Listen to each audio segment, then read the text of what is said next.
welcome back to SK Manikis and we're back again with class 12 की NCERT physics and that is electrostatic potential and capacitance and for today it is electrostatics of conductors। तो ये topic actual में it is not very complicated और very lengthy, हाँ लेकिन इसमें total 6 points है in this topic and that is कि अगर हमें ये एक्सप्लेन भी करना है so it is really complicated कि हमें क्या क्या एक्सप्लेन करना है and that's why I am holding the book today to see the points कि what do we have to understand in this topic। तो टोटल 6 पॉइंट्स है but first of all about what is it actually, this is the electrostatics of conductors। जो हम conductors जानते हैं यानी कि वो ऑब्जेक्ट जिसमें फ्री इलेक्ट्रॉन्स होते हैं, valence electrons from their shells जो कि बाहर भी निकल सकते हैं एंड फिर through the entire conductor flow कर सकती हैं एंड दैट मीन्स कि इलेक्ट्रिसिटी कंडक्ट हो सकती है। These objects are conductors, the completely opposite are insulators जिसमें there are no free electrons, that is electrons can't escape the atomic orbits and there are things like semiconductors which are intermediate between conductors and insulators and actual में ये जो हमारी electricity transfer होती है, electricity ये one position से दूसरे position and this is conducted through the conductor, ये इलेक्ट्रॉन्स की वजह से होती है due to the negative charge का फ्लो। लेकिन हाँ पॉजिटिव चार्ज के फ्लो एंड नेगेटिव चार्ज के फ्लो दोनों की साइमल्टेनियसली फ्लो होने की वजह से भी कुछ कांड के कंडक्टर्स में ऐसा होता है, that is the electrolytic conductors but here we are only going to discuss about metallic conductors जिनकी electrostatics there are given 6 points right here। तो पहले तो हम लोग फर्स्ट पॉइंट से बिगिन करते हैं कि inside a conductor the electrostatic field is 0।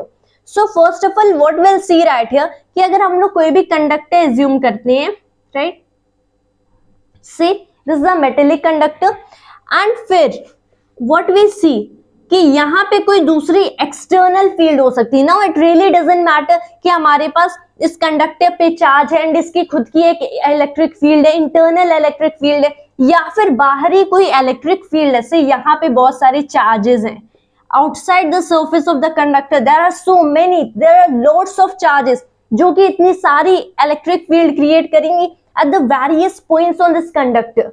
लेकिन रिमेंबर ऑलवेज कि inside the surface of the conductor ये पूरे region में electric field is always 0, electric field is always a zero vector if we consider it as a vector, as a scalar, that is magnitude of electric field is always 0 inside the surface of a conductor and even when we consider इसकी खुद की electric field कि हमारे पास conductor इस पे axis charges distributed है तब भी inside the surface of conductor इस केस में भी इलेक्ट्रिक फील्ड हमारी 0 होगी। ऐसे क्यों? Now I will just give you the reason right after a few points कि वहां पे इट इज गिवन, क्योंकि I will just tell you right now, क्योंकि अगर हम लोग जानते हैं कि इसके अंदर कोई चार्ज होगा राइट तो ऑब्वियसली इलेक्ट्रिक फील्ड होनी चाहिए but after few points what will see कि जो भी चार्ज एक कंडक्टर के ऊपर होता है वो क्या हो जाता है, ऑब्वियसली ऑटोमेटिकली ये इसकी सरफेस पे डिस्ट्रीब्यूटेड हो जाता है and again electric field is 0। So it is just important point कि आपके पास कोई भी केस हो द इंटरनल इसकी खुद की या फिर कोई एक्सटर्नल फील्ड में हम इस कंडक्टर को रख रहे हैं लेकिन ये इलेक्ट्रिक फील्ड हमेशा 0 होती है। This is the first point. उसके बाद we can see the second point and that is कि at the surface of a charged conductor electrostatic field must be normal to the surface at every point। ये जो हमारा second point है this says कि अगर हमारे पास एक charge conductor है that is एक ऐसा कंडक्टर जिसके पास excess amount of charge है तो इसके surface पे at every point से यहाँ पे इसका surface है तो यहाँ पे इसके हमेशा normal electric field होगी।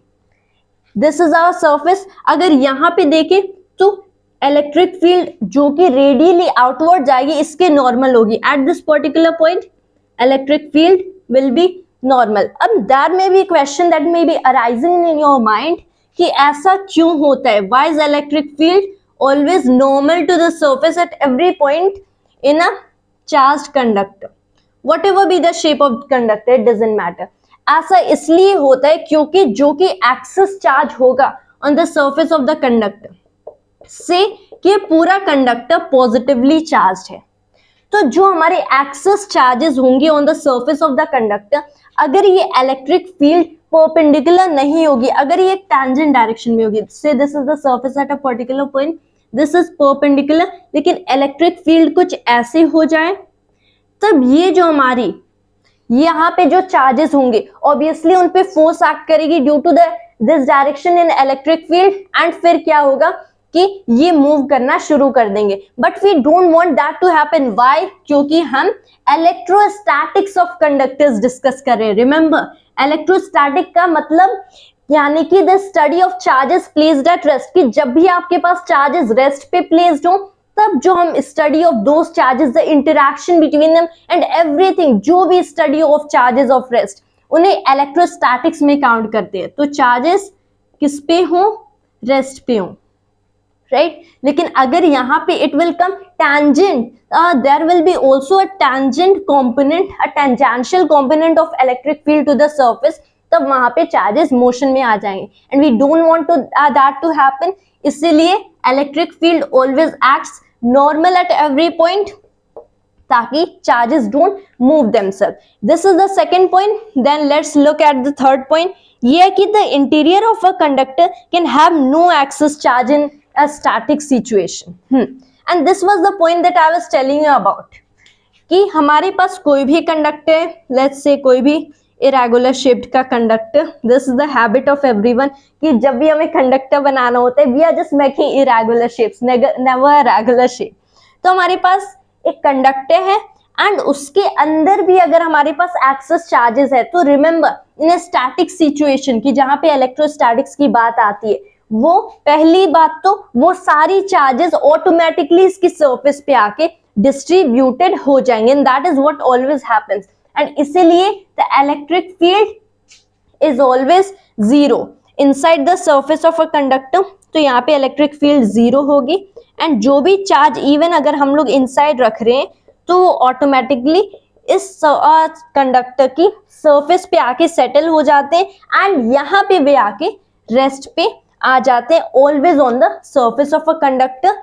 And the next point that comes right here is कि the electrostatic potential is constant throughout the volume of the conductor and has the same value as inside on its surface. यहाँ पे potential की बात हुई है। Remember we are studied a topic that was about equipotential surfaces. Equipotential surface are those kind of surfaces जहां पे क्या होता है कि जहां पे over the entire surface electrostatic potential is just the same, and वहां पे मैंने बताया भी था कि एक charge conductor is what an example of equipotential surface, and इसी को एनसीईआरटी में as in this point यहाँ पे mention कर दिया गिवन है कि a charged conductor या फिर एक कोई भी काइंड का conductor is an equipotential surface। exactly नहीं written है, लेकिन इस पूरे surface पे inside outside at the entire surface potential क्या होगा? same होगा। now let's look ऐसा क्यों होता है, potential same क्यों होगा, and this is for the reason कि ऑब्वियसली हम लोग जानते हैं कि जो भी चार्जेस है they are the surface of this kind of irregular shaped conductor, right? ये सारे चार्जेस सरफेस पे। अब यहाँ पे ना जो electric field at any point at the surface होती है that is also normal to the surface at that point. तो अगर हम लोग देखें हमें यहाँ से इस चार्ज को किसी भी डायरेक्शन में कहीं भी मूव करना है एक्सेप्ट फॉर द आउटसाइड, अगर हमें इस कंडक्टर के सरफेस पे या फिर इनसाइड और eight the surface of the conductor इस चार्ज को हमें डिस्प्लेस करना है फ्रॉम दिस पोजीशन, तो हमें क्या कोई वर्क करना पड़ेगा? नहीं, हमें कोई वर्क नहीं करना पड़ेगा। ऐसा क्यों?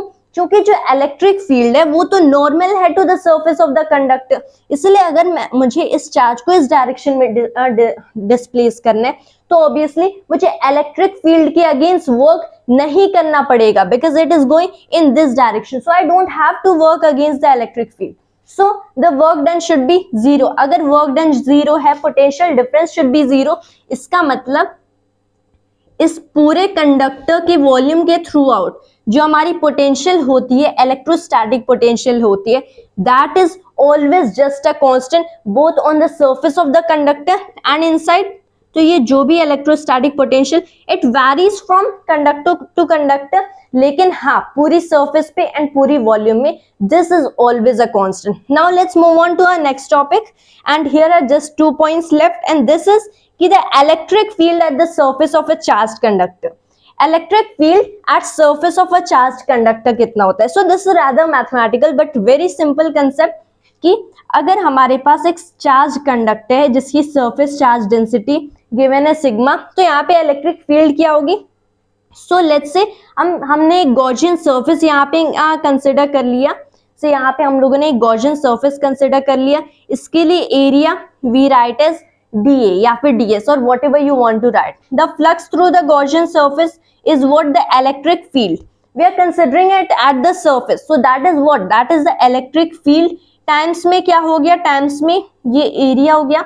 This is the flux and that should be the equal to the charge over epsilon naught. एक एरिया dA में कितना चार्ज होगा, that will be sigma times dA. obviously what, obviously dq upon dA is what, is sigma. So sigma dA is the charge inside this element, surface element. तो ये भी बहुत easy है. I think I have also already explained about this. Let's just have, क्योंकि NCERT में this topic given है. So sigma dA over epsilon naught. Gauss law को use किए, dA and dA cancels. E we get to be sigma over epsilon naught. And obviously हम लोग जानते हैं, वो तो यहीं पे point में हम लोगों ने देखा था, electric field is what, always normal to the direction, normal to the surface at every point in a conductor. So say that normal direction के along एक unit vector है n cap. So that's sigma over epsilon naught times n cap. And this is the electric field for a charge conductor. Right, हम लोगों ने surface charge density, जो कि इसकी surface की चार्ज डेंसिटी है, दैट इज सरफेस पे जो भी चार्ज है आपके पास, अगर dA अमाउंट में, और even if you have A as a whole, तो आप बस टोटल चार्ज को divided by the total area कर दो, या फिर एक small element of charge divided by the small element of area in which that charge is present. That is just sigma divided by the electric constant gives you the electric field. And here's the last topic, which is electrostatic shielding. Now this is not very much of mathematical. Instead यहाँ पे क्या है, basically एक cavity की बात हुई है कि आपके पास एक कंडक्टर तो है, लेकिन उसके अंदर हम लोगों ने एक कैविटी रखा है. Right, say here's a cavity in the conductor. तो यहाँ पे क्या होगा कि ऑब्वियसली हम लोग जानते हैं सारे चार्ज तो इसकी सरफेस पे एग्जिस्ट करते हैं, तो इनसाइड ऑफ द कंडक्टर कोई भी चार्ज एग्जिस्ट नहीं करेगा. सो इनसाइड द कैविटी और even on it's outer surface कोई चार्ज नहीं है. एंड दिस ओनली मीन्स कि यहाँ पे कोई भी इलेक्ट्रिक फील्ड भी नहीं है. Here's no charge, here's no electric field, here's no surface charge density, here's no that is volume charge density या फिर anything like that or anything like that.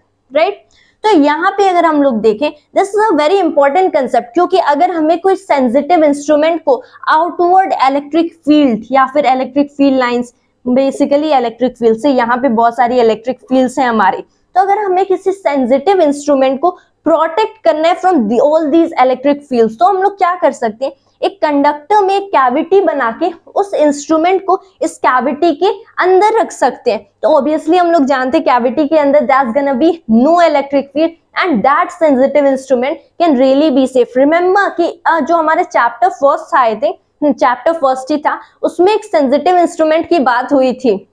Remember, जिसको हमें प्रोटेक्ट करना था from outward electric fields, and there we had given this explanation कि इसे हम किसी भी कंडक्टर के इनसाइड रख सकते हैं, but if the conductor is already filled, and that is the reason कि हमें एक कैविटी बनाना पड़ेगा. So remember, even inside a cavity in a conductor हमारी इलेक्ट्रिक फील्ड हमेशा जीरो होती है. द सरफेस, द वॉल्यूम और द लीनियर और से द चार्ज इटसेल्फ, ये सब जीरो होंगी inside a cavity, and that is all that needs to be explained. And this process is basically called electrostatic shielding. And that was just all for today. Thanks to always, and जय हिंद, जय भारत.